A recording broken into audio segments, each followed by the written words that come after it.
across along the boards. St. Louis back in front, quick shot, scores! Kuba pinching in, and Ray Emery is complaining as Lecavalier was in his lap before the puck arrived. The thing is that nobody pushes Lecavalier, I don't believe, into the crease area, and he is in the blue paint. There is no doubt. And Ray Emery has the right to be mad, I believe, here.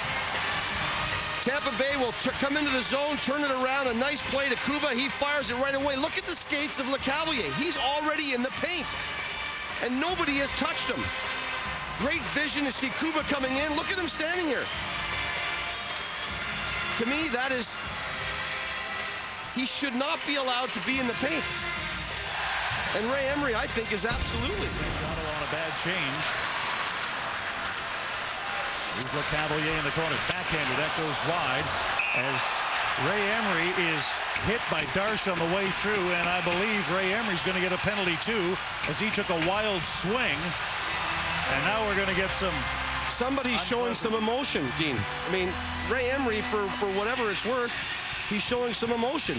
He's not a happy camper right now, and nobody should be. And it shouldn't be with 6 minutes to go in this hockey game that we're seeing a bit of ugliness.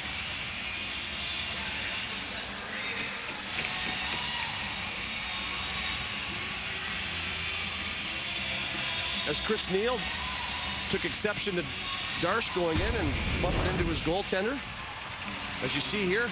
And Ray Emery, he's not happy. He's already had Lecavalier in his crease. And to me, you're skating through that blue paint. As you see Emery lunge out here, I mean, swing the stick. I mean, he's mad, and you know what? I don't blame him. Well, you and I were talking between periods, and there's no question this Ottawa team is and has been frustrated. But until now, they haven't really seemed angry about it. And now, you know, maybe, and I know that this is drawing on short straws here, but maybe this is a good thing that the frustration is now bubbling into anger, because mired in a 6-game losing streak, you would hope they would be angry about it.